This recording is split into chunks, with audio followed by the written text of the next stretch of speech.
The first 18 picks are set, and it is time to mock. That's right, Mel Kiper Jr. and I are going to square off in our very own mock draft. The top 10 picks are coming up. Plus, we're responding to your questions, your takes, and your draft dreams live right now. Hello and welcome to the show. It's very obvious that I am not greedy, but he is Mel Kiper Jr. I am Field Yates, and Mel, let's start with the great. How the heck was my impersonation of a Greeny tease right there? Hey, Greeny's excited, so you got to be excited. I think nobody loves the draft as much as Greeny, so you match the enthusiasm, the intensity, fielding. Yeah. I'm frankly a little nervous because the first pick in the draft, I don't really settle in until we get to like pick 3, pick 4. Yeah. Nervous energy early on, so it's going to be fun because we got a lot of speculation about the quarterbacks, but the quarterbacks who could be possibly part of this equation via a trade or via a change of a decision or things like that. So there's a lot of I guess, little asterisks you could put next to a pick and say, if this happens, this could change. But it's going to be fun because we'll also tell everybody what we would do based on our ratings, but we're going to mainly tell you what we think they will do. Here we are in January, right after the new year, right? We still have college games they played, the semifinals, championship that we played. We're going to try to tell you who we think they will take as opposed to who we would take if it was our pick. But we're going to inject that into it, but focus mainly and primarily on who we feel based on the flow of this top 10, who we think they will select with that pick, where they're taking, with no trades necessarily involved here. No, I'm not going to project any trades, Field. Yep, not Maybe yet. You will. I'm not.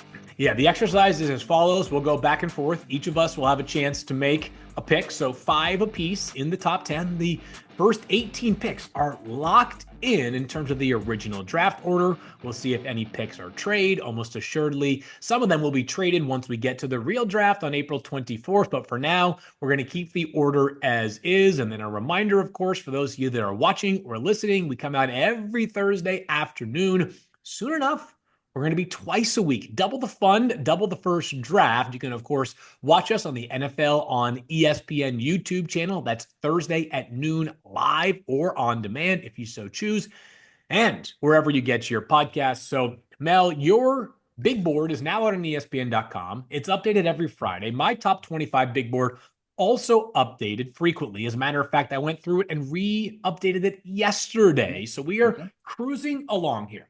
But let's get to the point of the mock draft today, which we're going to go through the top 10 picks. And we're going to go through team by team. And as you said, it's not necessarily what we would do, but what we think the team might do. And also lay out some different scenarios. Because unlike last year, you and I were talking about this before the show began, Mel. That was the easiest mock draft in the history of mock drafts last year, right? You just pick 3 quarterbacks to start the proceedings and figure it out from there. A lot less crystal clear this year. This is an alternating mock draft. We are mocking the top 10 picks of April's draft. And so without further ado, the 2025 first draft mock is officially open. So it is my pleasure to declare the mock draft officially open. The pick is in. And with no Greeny today, I'm going to play the role of Roger Goodell. So I am the mock commissioner and general manager, at least for half the teams. Mel, it has been decided that you will do the honors and select very first. So you now have the Tennessee Titans. Talk through with me how you evaluate this organization, this pick, and what you might do if you were sitting, or what you think they will do, I should say, if they end up keeping this pick and making a selection. Yeah, this is a tricky one because, Brian Callahan going into year 2, I thought made some rookie coaching mistakes in terms of the different situations where he could have kicked the field goal in the Jacksonville game, didn't. Field goal last week, some other things that were going on in terms of play calling and the like. But at the end of the day, he's back to general manager. Rand Carthon is not. So there's some changes there. In terms of the quarterback situation, they are going to say, okay, Will Levis, regressed a bit. He had a little bit of a streak there where he was not turning the ball over, but then the Bengal game where they're up 14-7. Joe Burrow's already thrown an interception and had a fumble. You're up 14-7. You're in field goal range, getting there, and they run a design run play for Levis. He's hit, driven to the ground by Hendrickson, caught the ball, squirted loose, and then the rest is history. So from that point on, he's pulled, he's benched, and then he comes in and plays in this last game, rotating with Mason Rudolph. So I think it's not his guy. He had Joe Burrow, You're not going to see yet from any quarterback, Will Levis, Joe Burrow. You're not going to see that. So I think for Brian Callahan, coaches want their own quarterback. I think that's what they want, their own guy. Had Levis shown more, which was asking a lot since this was a new system for him, the right tackle was a turnstile. The right tackle was either illegal formation, holding, or whiffing and letting a sack happen, or pressure and putting them behind the sticks. So this offense was a disaster with penalties, right tackle play. Even though they had the great Bill Callahan as the offensive line coach, that right tackle spot couldn't get it done, Field. So they have a big need there, no matter, you could bring Tom Brady in his prime back. If that right tackle spot's there and you're third and 15, second and 18, you're in trouble. So the bottom line is the right tackle spot to me is the biggest need area for this football team. Quarterback, if you go there, there's other options. And I'll bring up J.J. McCarthy's name. J.J. McCarthy is only 21 years of age. Okay, he'll be 22 January 20th. He's a year younger than Shedeur Sanders and Cam Ward. Okay. He was hurt. He was back. He had surgery out this year.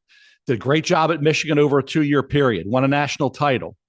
J.J. McCarthy would have a higher grade based on where he was last year. His grade is higher than what I have on Shedeur Sanders and Cam Ward right now. And I'd like to get your take on that as well, Fielding, but that's the way it stands right now. Depending upon how Sam Darnold, who's only 27 years of age and had a great year for Kevin O'Connell, depending upon how these games go, beginning with that Viking Rams game at LA on Monday night goes, that will determine what happens with JJ. The Vikings only have a first-round pick and 2 fifth-round picks. That's it. So if they could get some more picks in return, and there's talk that JJ could bring 3 draft picks, which would include the number 1 pick overall, by the way. Okay.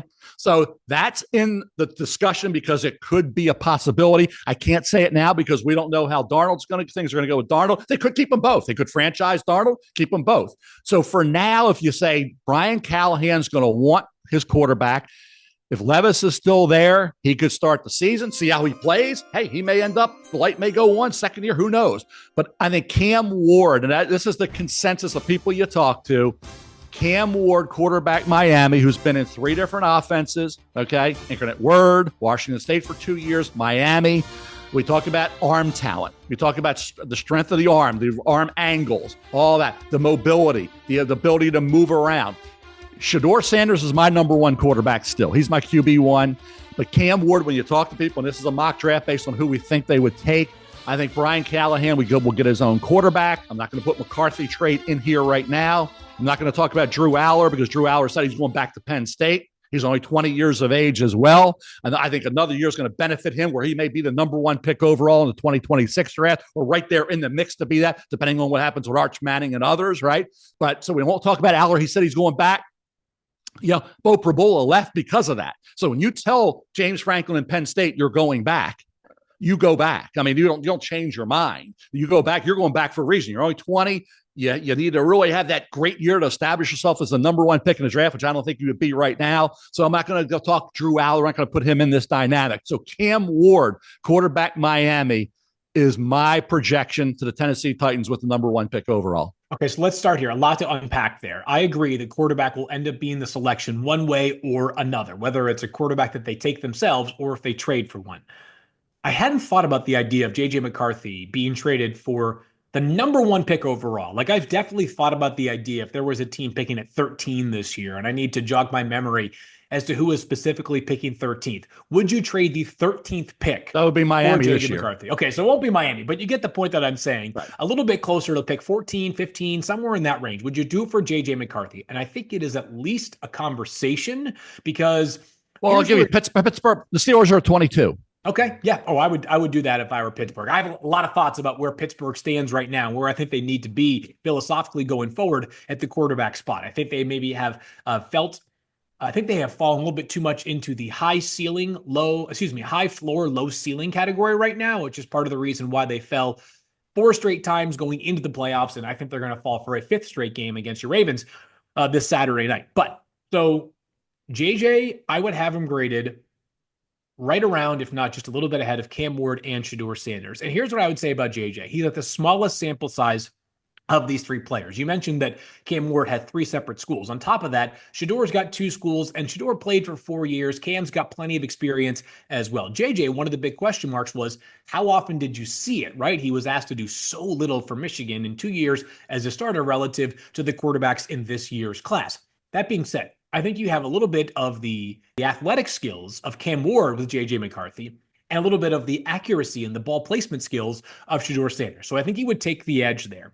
I'm going to end up with probably, I'm not going to talk about ending up with. As of right now, I've had a couple of notable flip-flops in my rankings of late, Mel, but Cam Ward has started to gain some steam for that number one quarterback in my rankings to the point that I have flipped them, at least for now, because of some of the things that you said. I think that the league is starting to view it in that light a little bit as well. And I just think Cam Ward has more ability to create on his own than Shedeur Sanders does. And typically when you're being drafted high, you're going somewhere where the offensive line is really bad and you need to have the ability to create on your own a little bit. Case in point, I would point to Drake May this year for the Patriots. Terrible offensive line, not some dominant season by Drake May in terms of statistical production, but we saw what that offense looked like without Drake May, and we saw what it looked like with Drake May. It was markedly better. So we agree the Titans probably go number one overall with a quarterback. And the pick is in once more as we spent plenty of time on pick number one.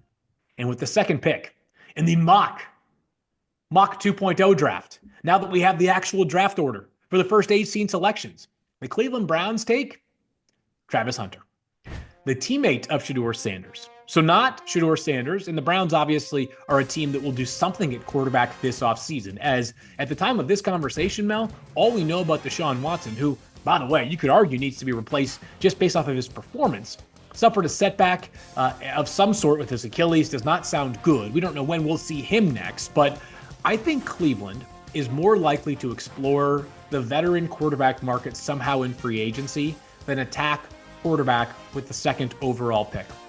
Travis Hunter would fill a need for every single team because he plays both ways, but for a Browns team that picked off a total of 4 passes this year, if you wanted to make him a full-time corner opposite of Denzel Ward and play him at wide receiver as well, to me that would be a totally justified value for that number 2 overall pick in the draft. He's the number 1 player on my board. He's the number 1 player on your board, Mel. And I thought about this more and more as I watch more and more of his wide receiver tape. I could make a case that if all Travis Hunter did was play wide receiver, he'd still be the best player in the draft.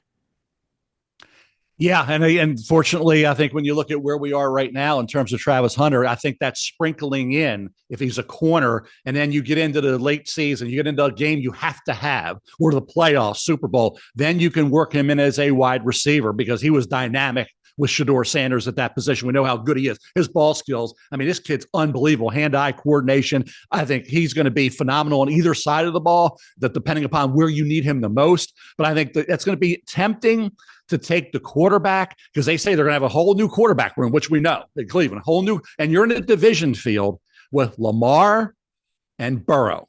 Okay. You got Lamar and Burrow, and Pittsburgh's got to figure this out too, because I like Justin Fields. Justin Fields doesn't want to be in a new offense. He would like to stay in Pittsburgh. Russell Wilson struggles down the stretch. Obviously, the weapons, the offensive line, letting them down, right? Bottom line is, how do the playoffs go there? Who's their quarterback going to be? So they have to see. But that's Justin Fields. I've been high on all along, okay? 4-2 was his record when he started, right? Could have been 6-0. The defense let him down a couple of those games. Justin Fields will be attractive out there, but I think the fact he wants to be in Pittsburgh for obvious reasons, he says, hey, I don't want to go somewhere else and learn another offense. I've done it just about every year. So I think that's going to be interesting with Pittsburgh, Cleveland, new quarterback room. Where do they go? We talk about all these different options. Where are they? Where are they, Field? We hear Kirk Cousins, maybe. Yes. Okay. Yes, that's the one I'm thinking of. Who's getting you to the point where you can be at least closing the gap in the division? And you're in an AFC with all those other great quarterbacks beyond your division, and you're going to be sitting there, just scrambling or whatever and passing on the quarterbacks. And hey, I'm with you. These quarterbacks are going to go higher than they're rated. JJ McCarthy's name's got to be in the discussion there as well. So I think it's going to be really interesting what Cleveland does. Do they take Travis Hunter, who's the best player in the draft, or do they force the quarterback, which a lot of teams have done over the years, force it and take the quarterback that doesn't go number 1? It's going to be fun to see. But you didn't. I'm going to the Giants, the G-men, right? Yeah. I'm going to the Giants. you sit there and say, okay, here we are. We're sitting here now, and we can take the quarterback that Daboll says is my guy, who I want. And they last year could have had J.J. McCarthy. Right. They so they're not trading for him this year. Put Malik Neighbors, right? Yep. Do they try to go get J.J.? Because say, hey, we didn't have him high enough to go get him, and we took Malik Neighbors because Malik had the higher grade, but we like him better than these quarterbacks. So he would be in the mix. But Shedeur Sanders would be my pick. Yep, I agree. It's New York. It's the big lights. It's a big stage. It's New York. It's the pocket awareness, presence, the ability to just be surgically take your team down the field. It's old school for me, doing it from the pocket. And also being able to use your legs on critical third downs where you're going to get that first down when you have to. He's not going to run a 40 probably. He's not going to have he's not going to be outrunning, linebackers to get that first down or get out of bounds. He's going to have to be protective of his body, which Colorado took a ton of hits. He'll hopefully get better protection once he's in the NFL. But to be able to do what he did and have magical throws, he had some magical throws that were just, you say only Shedeur could do it. I'm a big Shedeur guy. Okay. I think Tom Brady sees a little about what he did in Shedeur. Shedeur for the Raiders. I think the Raiders will be aggressive and try to maybe go up from where they are right now at 6. But hey, these teams also need quarterbacks, the Giants being one of them. So I will go Shedeur Sanders here, the New York Giants, to pick number 3. Okay. So I thought about that one as well. And so here's what I would. You can't, if you're the Giants, trade for J.J. McCarthy if it involves the 3rd overall pick in the draft, Mel, because you could have taken him at a lesser cost last year, the 6th overall pick. And while you and I liked J.J. enough to have him, I had him 17th on my final big board last year. I can't remember exactly where you were, but I think it was relatively close to that range. You can't pay the more significant cost when you've seen nothing from J.J. McCarthy other than tweets from Adam Schefter about how he's had 2 surgeries on a knee, right? There's not nearly enough that we saw during the preseason or during training camp for you to say, hey, we feel decidedly stronger about J.J. McCarthy now than we did last year. So I think you kind of have to take a quarterback that you have not shown in the past that you wouldn't be willing to take under different circumstances. I stick with Shedeur Sanders. This question comes from Matt Vale, and I'll answer it with my thoughts, and then Mel, you can jump in as well. If the Giants, Jets, and Raiders are eager to trade up in order to get one of these top 2 quarterbacks, what do you think the trade packages could look like for the Titans or the Browns if they're willing to pass on one or both of these quarterbacks? And I've been asked this a lot, Mel, and my general stance is this. Because of the perception of this quarterback class, the packages that the Titans or the Browns could ask for are going to be inferior to what the 49ers traded to the Dolphins way back in the day, right? We all recall that massive trade that landed San Francisco Trey Lance, which was a failed decision, to be very clear. I don't think the price is going to be as steep this go around because I just don't think this quarterback class has the same level of reputation, value, belief as that class did back in 2021, which in hindsight, maybe we shouldn't have had that much confidence in them, but I don't think the chips are valued the same way this year as they were back then. What do you think? No, they're obviously not. No, Phil, no question about it. Because these quarterbacks, I'll tell you what, no, the league says, hey, that's too high. But again, you need a quarterback. Who are you going to get? It's supply and demand, right? Yep. Yeah, there's great demand. Where's the supply? And I keep going to who are the options? Well, if you're going in, Brian Daboll has to win. Shane has to win this year, right? Yep, totally. All right. This is going to be your quarterback, Brian Daboll. Who is it going to be?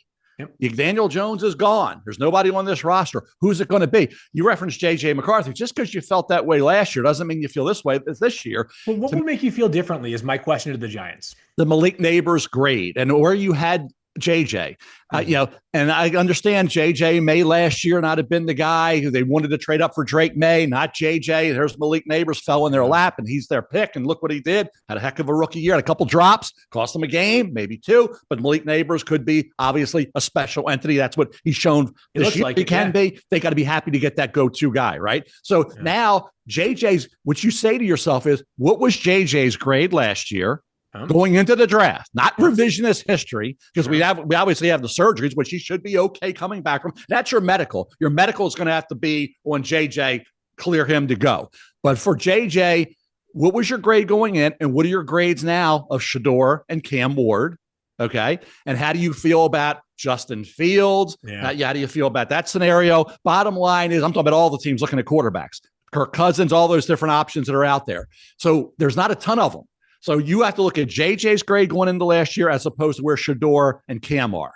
And that determines what you do, because guess what? It's going to cost you a first round pick plus to get McCarthy. Yeah, I think a first round pick. You agree with it? That's what it's going to cost you to get J.J. McCarthy, who's a year younger, by the way, than Shedeur Sanders and Cam Ward. So to me, that's the determining factor. Trust your grades, Theo. Trust what you thought going in. Don't revise it.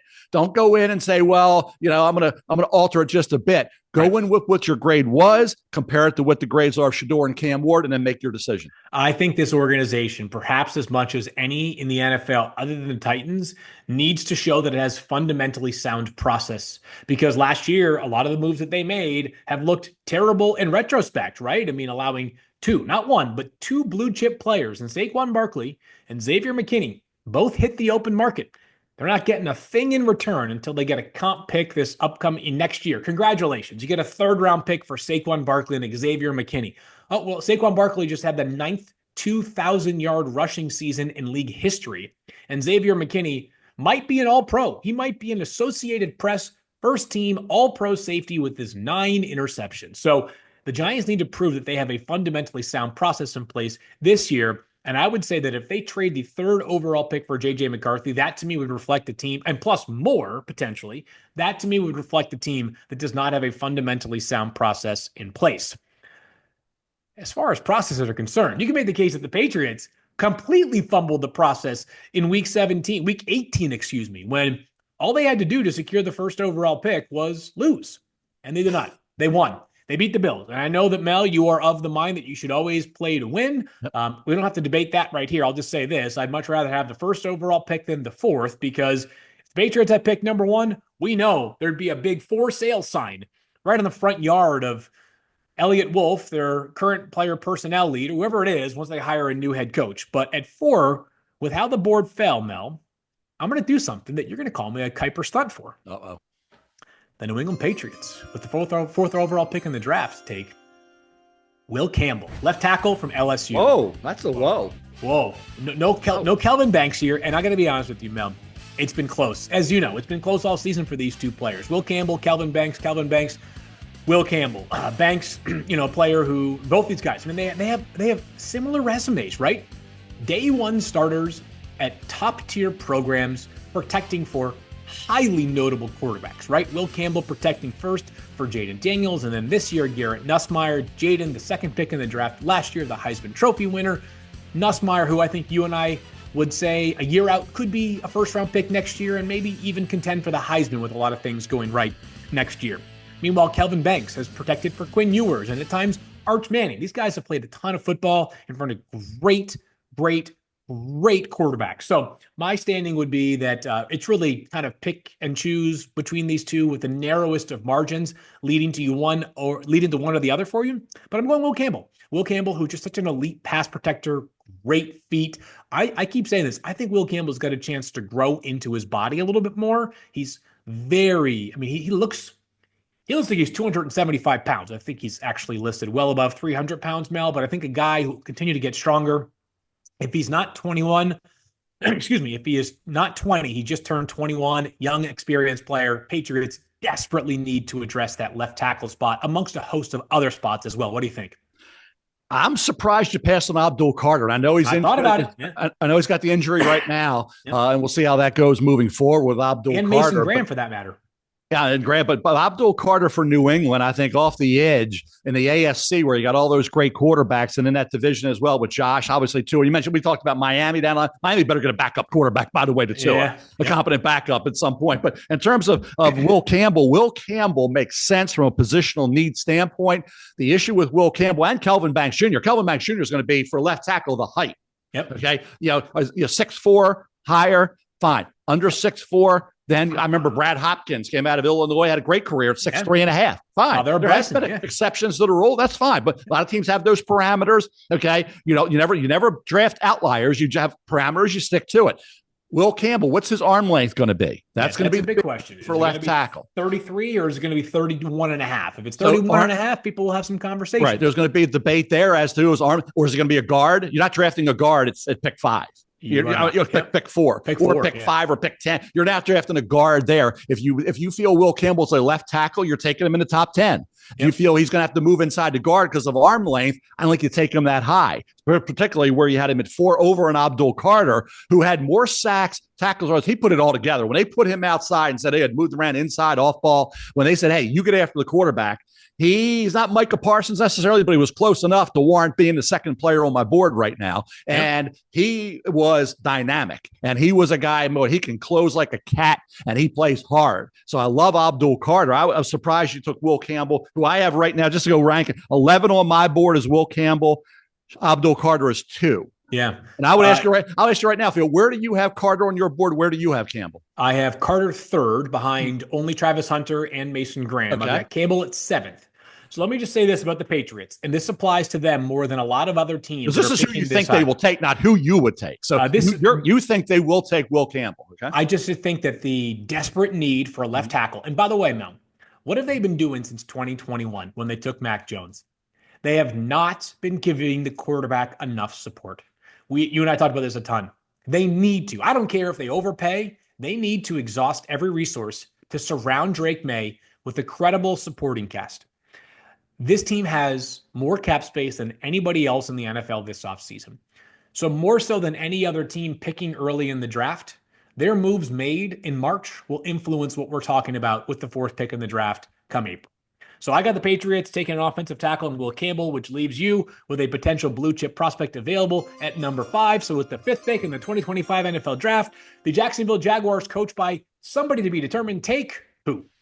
If he's available, I'm taking Abdul Carter. I'm just going to do it. I know Walker's there. Walker had got to that 10 sack mark this year, and I want to even past that. But I think when you look at a guy like that, when you have multiple pass rush, you look at Minnesota. They went for Dallas Turner, right? Gave up those picks. You had Bernard. You had Van Ginkel, who's a heck of a player. So when you have multiple options getting after the quarterback, and Abdul Carter played off ball, you can move him around. Abdul Carter, to me, is the second best player in this draft. So I think if he gets down to that 5th spot, it's Mason Graham, defensive tackle, Michigan, will have it 3, would fill a need area void there and improve that position. But Abdul Carter, for me, pass rushers in his league, especially when you can move around like Carter, I think that would be too difficult and impossible to pass up. So with the scenario you have with Will Campbell surprising me at 4 to New England over Carter, I would go Abdul Carter to 5 to Jacksonville at that particular point. Like I said, Abdul Carter's numbers, you go from what he was back even the last 2 years to this year,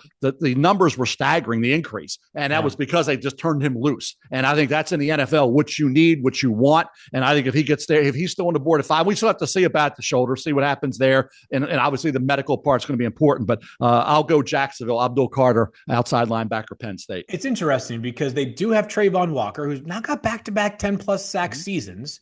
Beyond that, they have Josh Hines-Allen, who is a very highly paid edge rusher. Would they want to have a triple investment at edge, or would they say, hey, let's go somewhere else where you get comparable value, maybe a player like Mason Graham, right? Who I think you and I, you just said you have him right there in terms of a grade. Maybe they say, I understand that Abdul Carter might have a slightly higher grade for us, but given our investments elsewhere, perhaps we decide to go defensive tackle. Yeah, Carter's versatility is the reason. I think Carter you can do a lot of things with Abdul Carter. So, to me, that's somebody you can move around. He's played off ball. He's played outside.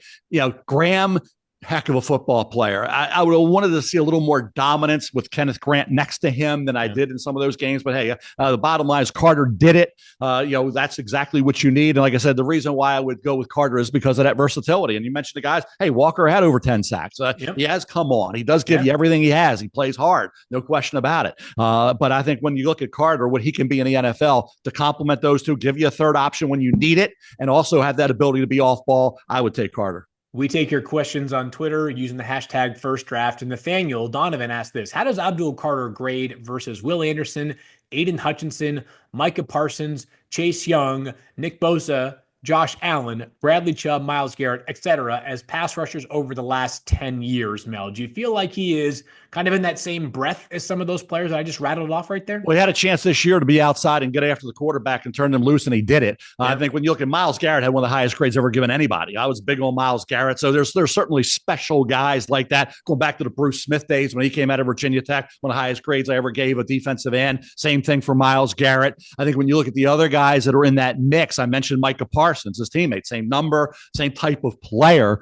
Grade-wise, if you think about it, remember, Micah Parsons didn't play that COVID year. Remember that whole thing? A lot of guys have Chase didn't as well. So I think when you look at the grade going in is what you have to do. Abdul Carter's grade will be in line with some of the players that were on that list. Not all, because some of those guys would have a higher grade. I mentioned some of them, Myles Garrett being the guy that jumps out at you as the number one guy, Nick Bosa being another. So I think his grade will be certainly up there. To get him at 5 for where he's graded, I think would be a heck of a pick. And if you say, hey, and I say Mason Graham's going to be in the discussion because he's at 3. So if Abdul Carter gets past 5, then he becomes more of a value pick as a pass rusher who did it all this year for Penn State in that regard. So if he keeps dropping down, then we're talking about a guy second on my board. You have him where on your board, Field? You said third? Third, yep. There we go.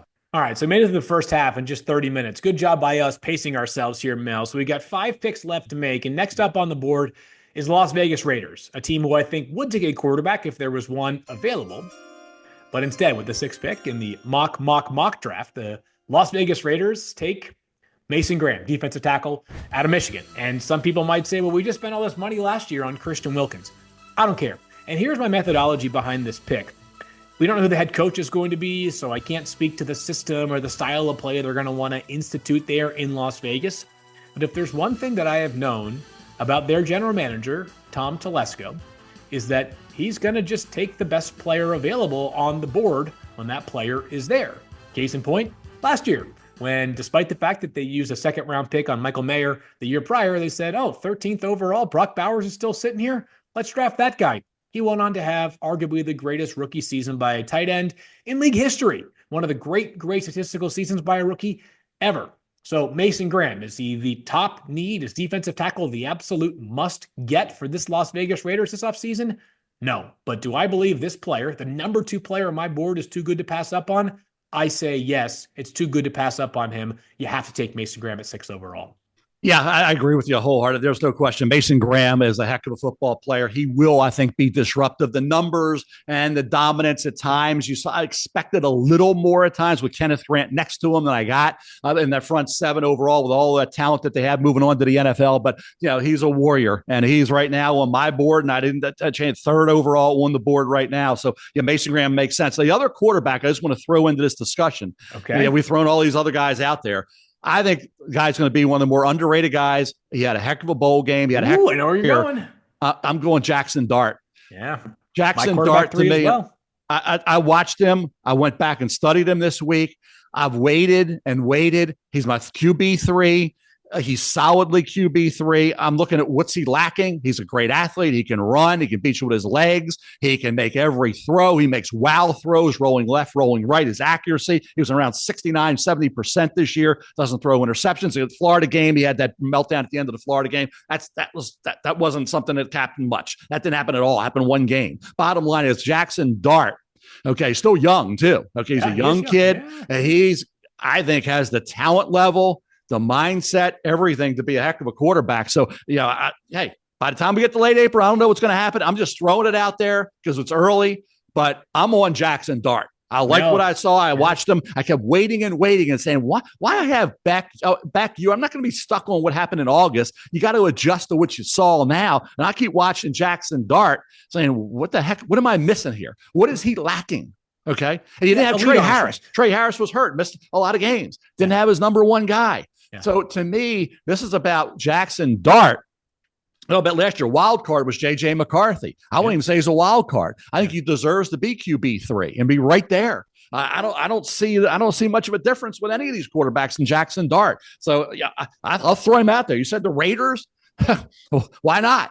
Why not? 6 overall. That would be spicy if he goes that high. I mean, I think he is trending up for sure. He had a wonderful bowl game against Duke that you just alluded to. The elite arm strength is not there for Jackson Dart, but there's a lot of really, I saw really throws good field. I saw throws that indicated his arm strength is underrated.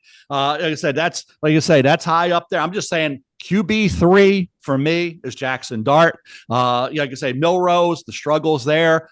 I had to push him behind Jalen Milroe, who I think has all that talent. Can you harness it? Can you get the most out of that?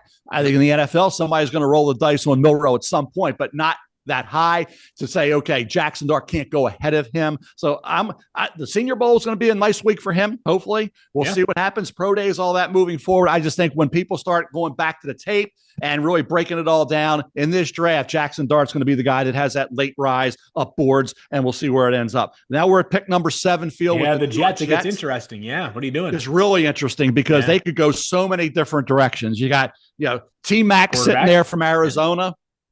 Your boy McMillan from Arizona, wide receiver. Got Jalen Walker, all-around linebacker coming out of Georgia, who can get after the quarterback. I just look at what Jalen Walker did this year and the way you can move him around. 11 tackles for loss, 6.5 sacks. Michael Williams was supposed to be the guy. He had the injury, the ankle injury. Jalen Walker, every time I watched Georgia, number 11 was popping. Number 11 was popping.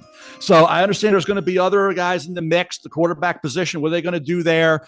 I think Jalen Walker makes a lot of sense for the New York Jets. Number 5 player on my board now. 5 on your board? 5 on the big board is Jalen Walker. And I'm more about what I'm hearing too. Jalen Walker, when I talk to my friends in the league, Jalen Walker's name comes up a lot. No doubt, Mel. And as just one of the best football players, pure football players with the great, we talked about Abdul Carter, off ball, outside. So for Jacksonville, moving around. He's not just what he was this year. He had played off ball. Jalen Walker, he's lining up everywhere. Yeah. Okay. And he showed him the quarterback, and he can track down anybody on the field with that speed to the football. Jalen Walker's a name that deserves to be up in there. So I'll go Jalen Walker, pick number 7 to the New York Jets. And I would play him as an edge. I really would. I would say, I understand you have the versatility to be an inside linebacker. I'd play you as an edge because you're such a force multiplier as an edge rusher. The elite length is not there. Second time we've talked about length on this show today, Mel, but I don't care. His explosiveness, his ability to get off the football and just render his length deficiency moot, to me was so impressive all season. He wrecked a lot of games for Georgia. All right, so one of the picks that I think would be relatively easy to assess if this board played out this way, Mel, is the Carolina Panthers picking at number 8 overall. 4 drafts ago, they used the 8th overall pick on J.C. Horn. Now they have themselves a J.C. Horn running mate. It's with the 8th pick in the draft. The Panthers take Will Johnson from Michigan. Terrific shutdown corner. Biggest question mark for Will going into the pre-draft process. Well, there are 2 of them, Mel. One we may get an answer to, one we may not. The biggest question is his health. He has a foot injury that has left him off the field, kept him off the field for much of this season. But when he did play, he was excellent. He had 2 interceptions, returned 1 to the house against Fresno State early on in the season. Big, versatile, fast, can hold up against not just perimeter wide receivers, Mel, but I think most impressively against some smaller, twitchier wide receivers. The second question is, what's the top end speed here for Will Johnson? As you know, in order for a bigger corner to go this high in the draft, he's going to have speed that is at worst somewhere in like the 4.48 range. We'll see whether Will Johnson runs during the process, but I'm trying not to overthink it too much with players of this caliber. Will Johnson is very worthy of the 8th overall pick. Yeah, 9 career interceptions, 3 pick sixes. I mean, his anticipation, his awareness, everything like that. There's no question that he has that ability. The 40 time is critical. There's no question about it. Because, like I say, you saw the corners when they don't run great. Now, hey, we've had guys that has still gone pretty high. Remember Joe Hayden with that 40 time when he came out, still went in the top 10. Others have dropped just a bit because of 40 times that aren't what people expect or need those parameters to be. As I said, outliers you don't draft. You have parameters, stick to it. So a corner has to be in this range. Is he going to be in that range? That still has to be determined on Will Johnson, but a heck of a player. We'll see if he is going to run well enough to be a top 10, top 5 guy. We're at the New Orleans Saints field, right? At pick number 9. Yep. And I look, they got a lot of needs. And they're a team right now. You talk about, you have Will Campbell gone. They need offensive line help. Kelvin Banks Jr. still there. He's tempting. Yeah. But with Chris Olave's injuries and And a lot of concussions, yeah. T-Mac is sitting there. Yeah, baby. And here's a guy with the big body, the frame. You talk about production. At 39 catches 3 years ago, he averaged 18 yards a catch with 8 touchdowns. Following year, 90 catches, almost 16-yard average, 10 touchdowns. This year, 84 catches, 16-yard average, 8 touchdowns. Throw it up, he'll get it. When he's covered, he's open, right? And he will go get the ball. I think the Saints need somebody like this. So I'll go T-Mac at wide receiver Arizona to the New Orleans Saints over Kelvin Banks Jr. and some of the other options. This team has a lot of needs. There's other options there, but I'll go T-Mac based on what you're hearing in terms of where these guys are going to go. This is the general area. I think he figures to come off the board. They obviously need somebody like him with Chris Olave's injury situation, unfortunately. So I'll go to Saints. T-Mac at number 9. Yeah, it kind of has some shades, at least in my opinion, of Drake London in his game. A big physical wide receiver who I don't think, by the way, Mel, is a bad separator. That seems to be one of the knocks of people that, I'm not talking about people around the NFL, but some of the people that are in the draft community would say, is this an elite separator? I don't know, this isn't Malik Neighbors, but I don't think it's a major area that he can't overcome, by the way. I think he's got plenty of good speed, excellent route runner as well. Huge fan of T-Mac. So the Bears picking 10th here, Mel, and this would be one that I think would be an easy toss the card. And it's Kelvin Banks Jr., a player that you guys know how I feel about throughout the pre-draft process, and it would fill a major, major need for Chicago. Caleb Williams took way too many sacks. I think Caleb would tell you this. I think anybody who watched the Bears would tell you this. He is responsible for a healthy share of those sacks, but the offensive line play was not good enough for the Bears this past season. So with the 10th and final pick, at least in our back-to-back mock draft, the Bears take Kelvin Banks Jr. from Texas. Mel, I think other names that are going to enter that offensive tackle in the first-round conversation include Josh Simmons from Ohio State, Ariante Ursary from Minnesota, Josh Connerly from Oregon. I just don't know, Mel, that you can take a player like Josh Simmons, despite his immense talent, 10th overall, when you have an urgent need for him to play right away, and he's coming off of an injury himself. Thoughts on Kelvin Banks Jr.? Is this a layup one for you? It's a layup because of the need. And I think that is going to be 6'4" or over. I think everybody's waiting to see how tall Kelvin Banks Jr. is to be within that parameter. I had heard 6'0", back in the day. Right. We'll exactly. So again, for the Bears, for what they need, for the young quarterback, who I think Caleb Williams showed qualities that indicate to me he's going to be great.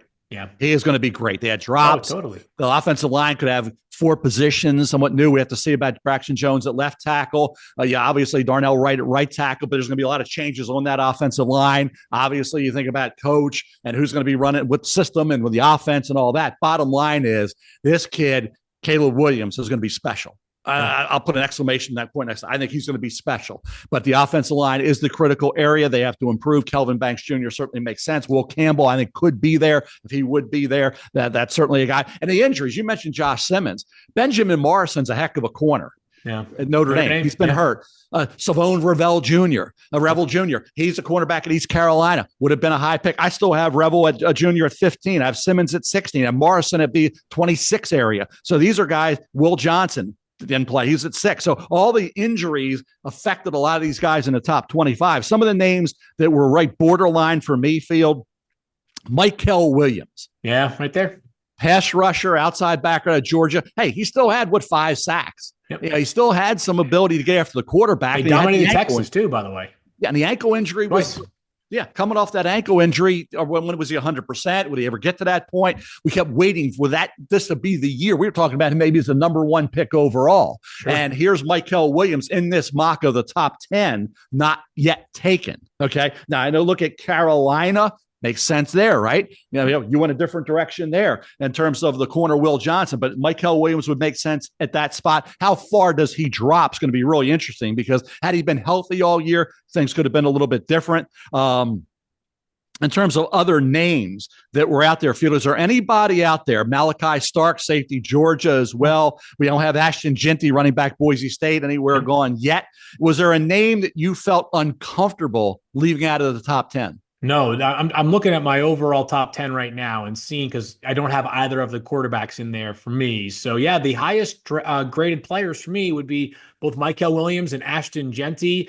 Tyler Warren kind of right there on the precipice of being a top 10 or 12-ish player for me, Mel.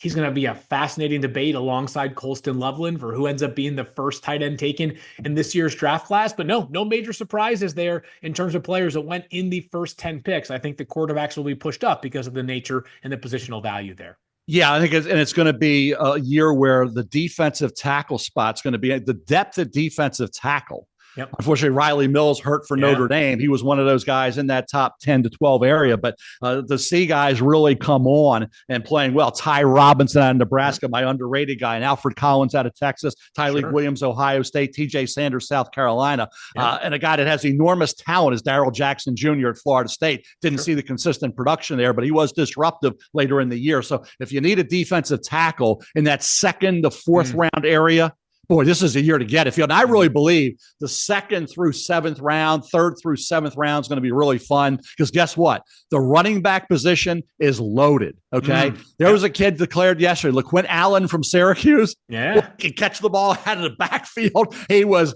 hitting big play after big play. He's downhill north-south, and he goes, boy. Yep. And he runs hard. He was great in short yards and goal line. So this is a kid out of Syracuse, is another one of those running backs. I said 35 or had draftable grades at running back. The Syracuse kid is one of them, and he declared for the draft. Watch out for him because he's going to be soaring up in the draft process as well. So I think it's going to be really fun. Day 3, late day 2, all of day 3. We're going to see some guys that I think could turn out to be a heck of a lot better than they were valued going into that draft. All right, let me get through the top 10 one more time here, Mel. So we start with the Titans taking Cam Ward.